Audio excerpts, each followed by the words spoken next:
Kumpirmado na ang totoong hiwalayan ng Kathniel Love Team o Catherine Bernardo at Daniel Padilla matapos ang kanilang pag-amin ngayong araw ng November 30 sa kanilang Instagram post. Bago pa man maglabas ng statement ang Kathniel, nauna na dito mag-post ang social media personality na si Sian Gaza sa kanyang official Facebook, kaya naman nagawa pa nitong mag-live para ibigay ang buong detalye ng dahilan ng hiwalayan ng dalawa. Narito panoorin natin ang live video ni Sian Gaza. Hintay pa tayo mga 3 minutes. Kasi may listahan ako dito yung pagkakasunod-sunod. Wala naman akong script. Mukha naman akong syonga pag nakascript. Pero meron ako dito listahan. May listahan ko. Ito. Hop! Hop! Naku, na-screenshot. Charot. So, talaga nagpuyat kayo, no? Pasensya na, humingi ako ng pasensya sa inyo. I sincerely apologize kung pinag-intay ko kayo na matagal, mga mosang, na para bang wala akong respeto sa inyo. Alam ko naman na meron akong obligation sa inyo na maghayag ng chismis, lalo na dito, isang pakalaki tong Katniel. Diba? Grabe, sa sobrang tindi ng Katniel, nag-giveaway na si Andres Bonifacio. Imagine that. Diba? Anong paano nag-giveaway? Si Andres Bonifacio, sinelebrate niya yung birthday niya ng 28. Bakit ka mo? Para sa Katniel kasi simula next year, November 30, 2024, and sa mga susunod pa, ito na yung araw ng Katniel. Hindi na to araw ng Bonifacio. Bonifacio din, hindi na. Nambub na sa 28, nag-giveaway na si Andres. Ganun kalupit ang Katniel. Diba? So, ina-adlib ko kayo, ha? Ina-adlib ko. 104K, konti pa to. Napakaraming mosang sa Pilipinas. Milyon-milyon yung mga mosang sa Pilipinas. Tapos, 108K lang to. So, chill pa tayo. Imagine 3 minutes pa lang naman. Chill lang tayo. Kalma lang kayo dyan. Andrea Bonifacio. Uy, Havey, Harold, That's a nice comment. Havey. Ano siya, witty siya. I like it. Andrea Bonifacio. Pero, may pag-uusapan ba tayong Andrea dito? Pala decision kayo, ha? Kaya ako makasuhan ako ng cyber libel. Wala tayong pag-uusapang Andrea dito. Sis, baka ibayin lang natin yung pangalan. Ano ba? Ay, wala pala akong kasama.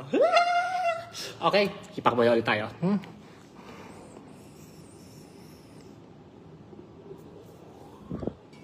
Damn.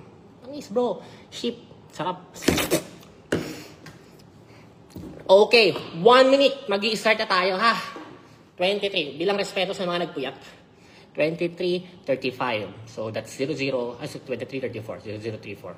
12:34 a.m. Sorry, nag-military time na ako. Alam mo na, ganun na ngayon. Military time na mga 1 a.m., 2 a.m., 3 a.m. Yucks! My God! That's very local, you know? Ew! Dapat pag shala ka. Bro, what time tayo mag-meet? Mali, Tagalog pala yun. Ulit, English. Hey bro, Bro Chris, what time are we going to meet? See you at 2200. Boom! Dapat ganun! My God, kadiri naman yung see you at 10 p.m. Yucks! My God! Diba? Op, hipak muna tayo.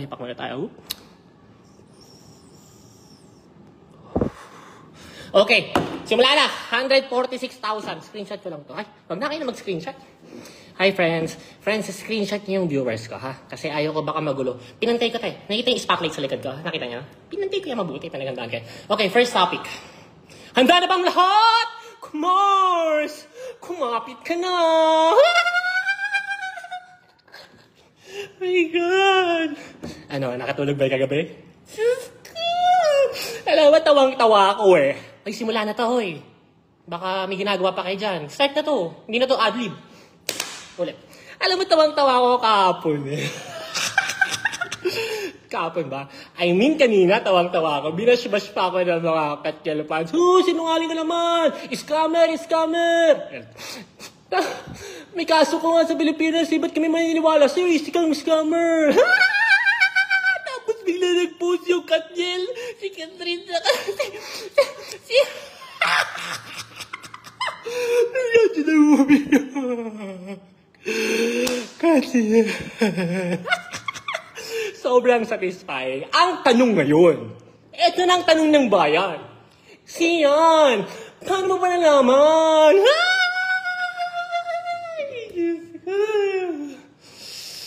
Okay, ang first topic, basta sa listahan ko. Source. Okay, ang pinakauna kong source kung bakit yung nalaman yung hiwalay ang Katniel sa totoo lang, si OG Diaz. Alam niyo yung mali ninyo eh. Binash niyo si OG Diaz. Institusyon na yan sa showbiz chismis. Siguro dahil mga bata pa kayo, Generation Z kayo, ay iba batang millennials. Mga 19, 20, 21 years old, 22 years old, hindi na kilala si OG Diaz. Kilala ko yung personal. Inaanak ko yung bunso niya eh. Si Miracle, napakagandang bata. Inaanak ko yun. Kilala ko yung personal. At saludo ko dyan, yan ang haligi at institusyon ng Philippine Chismis. Paano ka nasabi?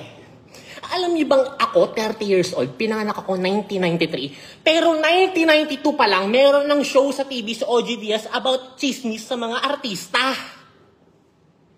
Uulitin ko ha, yung kinikilala ninyong pambansang Marites na tinitignan niyo as credible person na pinanganak ng 1993, si OG Diaz, 1992 pa lang may show na yan. Hindi pa ako pinapanganak, nasa tiyan pa lang ako ng nanay ko. Meron na yung show, tapos sasabihin niyo na sinungaling, pag yan nag-splok ng chismis, 90% totoo na yon.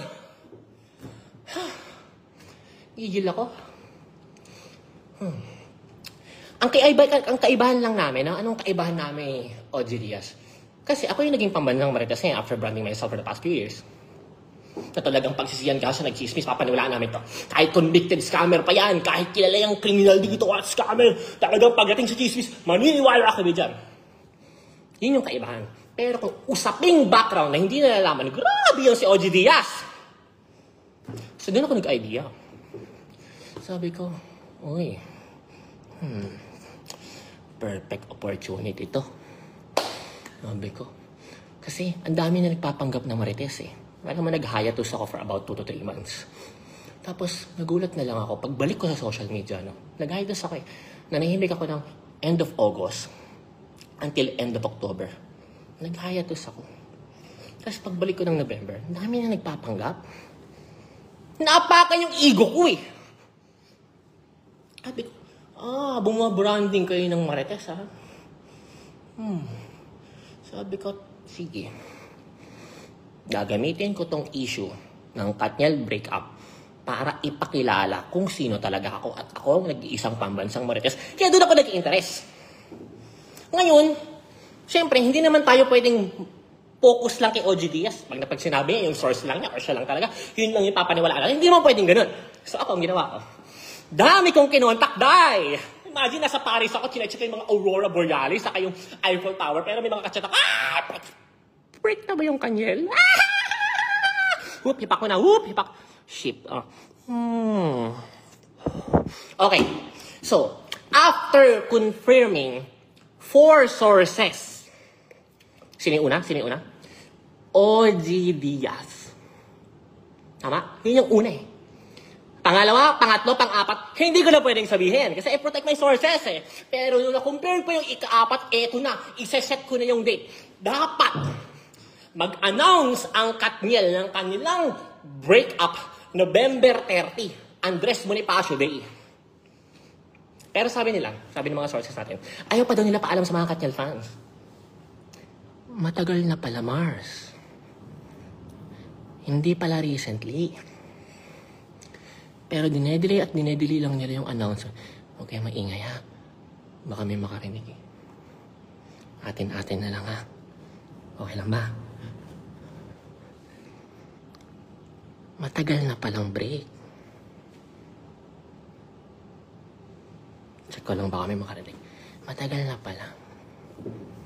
Ayaw lang nila paalam, dinedelay nila. Pero dahil pala desisyon ako magde-decide. Gusto ko i-announce ng Katniel ang kanilang breakup katapusan ng November 30. Bakit ako? Ako masusunod. Kailangan i-flex ko yung ego ko eh. Ako yung pambansang Marites! Something like that. So, November 30. So, anong ginawa ko? In-announce ko midnight, November 29. In-announce ko ngayon, November 29. So, pag-announce ko ngayon ng November 29, boom! Na-pressure sila. Wala silang magawa. Kasi naniniwala sa akin lahat ng tao. So, kailangan na nila linawin once and for all. And I gave Catherine a favor. Pagod na yan. Pagod na yan sa pambababae ni Pagod na yan. Sa tingin nyo, for the last 11 years, isa lang? Dami, boy. Napakarami. Dami pang naglaplitan sa akin. May mga usapan pa sila, may mga picture pa sila. Ang dami. Kaya para sisihin natin yung isa sa isang breakup. Mali yun. Pagod na si Karin. Parang putik. Ito na ako yung buong buhay ko. 11 years na to. Pag-artist ako, nakadikit na ako dito. Ilang beses na akong niloko. Ilang beses ko lang nahuli. So! May listahan na kayo. Ano ba talaga yung reason of breakup? Maliban sa pagod na, no? Maliban sa pagod na talaga si Catherine. Ito na yung gusto na lang! Nakakapit ka na ba? Ito na, ito ang ship. Oh. Boom, panis, ship. Ito na! Ang tanong ng bayan, siyang, totoo ba yung K? Andres Brillantes? Kayo ingay ba? Atin lang baka may karinig dito na iba, di ba? At least kahit 10 lang tayo dito sa JC natin, okay lang yun.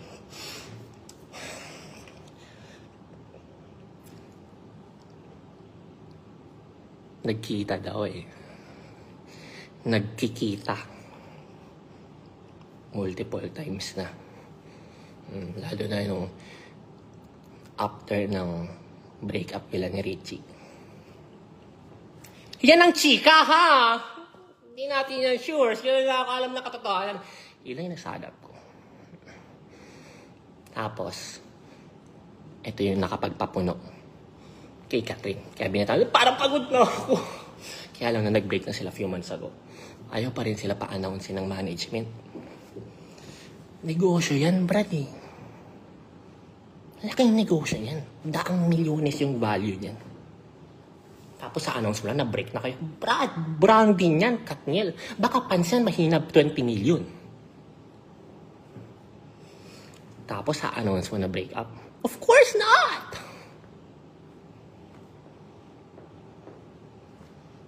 So, eto ng chika. May kakapitan ka na ba, Mars? Huwag kayo masyado maingay, baka may makarinig sa atin. Ito pa lang si Andrea. Hobby pala niya yan.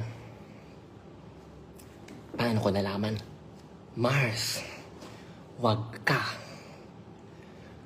6 na sikat na personalidad ang nag-chat at lumapit sa akin. 6. Sa English, 6. Para sabihin na ito palang Andrea, yung jowa nila, yung aura nila, pew! No comment. Baka ma-cyber libel ako eh. Mahirap na. Total 10 lang naman tayo dito. Hilig pala niya yung... Ito pa mas matindi. Yan pa lang si Richie. Naririnig niyo ba ako? May mic ba? Yan pa lang si Richie. May una palang aura yan. Tinarget lang din niya. Sa PBB House pa. Oh my God! Nadulas ako. Sorry. Ang malupit dyan, sila pa yata nung set. Overlap, Mars. Kaya, na nag-break na sila ng Richie. Ito na, Kuya DJ. Pew! Yan pala yan. Pero, nagulat ka, no? Nagising yung anak mo sa gilid, no? Pero, hipak muna tayo. Hindi natin pwedeng sabihin na si Andres lang ang may kasalanan sa hiwalayang ito. Dahil may posibilidad na few months ago, 3 months ago, 4 months ago, 5 months ago, 6 months ago, hindi natin alam masigurado, may hirap banggit dito, baka matawag tayong fake news, kung ano man yung alam natin. Basta few months ago, pwedeng break na talaga yung Katniel. At dahil nalaman ni Andres Bonifacio na break na pala at single na si Kuya DJ, eto na yan. Target. Para bang na-challenge siya. Pero crush niya talaga to. Love na love niya talaga to. So, anong pinapoint out ko? Para i-rule out natin. Para i-rule out natin na ang may kasalanan sa hiwalayang ito ay si Andres Bonifacio lamang. Mali yun. That's emotional. Parang may masisi lang tayo, meron lang tayo mapagbalingan ng galit natin. Mali yun. Hindi natin masabi dahil ito talagang lalaki. Talagang mahilig talaga for the past 11 years. Image loyal lang. Kaya lang, walang natatakot na pumalag, mag-expose, i-post ng mga babae or ng mga kaibigan expose kasi gusto eh. Brad, bigating pamilya yan. Daming connection yan sa showbiz at sa mga politika. At sa politika, mga politiko. So ngayon, para i-post ko na, si ganito, dinate ako niyan. Hindi pwede, Brad. Yayariin ka niyan. Papahirapan yung buhay mo. Kaya, for the past 11 years, tumagal na mukhang loyal lang siya. Nagets niya ba yung punto? Kasi takot lahat. Walang lumalaban talaga. At ngayon, going back, so napagod na nga si babae. Pagod na sa mga pamababae niya. Nag-break sila. At possible, nag-break sila, doon lang sumausaw at pumasok sa eksena si Andres Bonifacio. So, to rule out na siyang dahilan ng hiwalayan, mahirap masabi. Ngayon, lumabas na lang sila sa screen sa kanilang mga official statement. Siyempre, for the sake of business, kasi kahit hiwalay na rin naman sila, tuloy pa rin ang negosyo as separate branding. Ano yan? Ba't parang tatalsikan ko ng laway yung camera ko? Laway ko ba yun?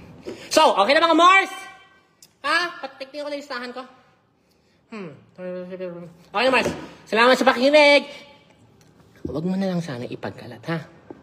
Atin-atin na lang baka sabihin, chismoso ko. O screenshot nyo nga itong 345,000. Boom, panis.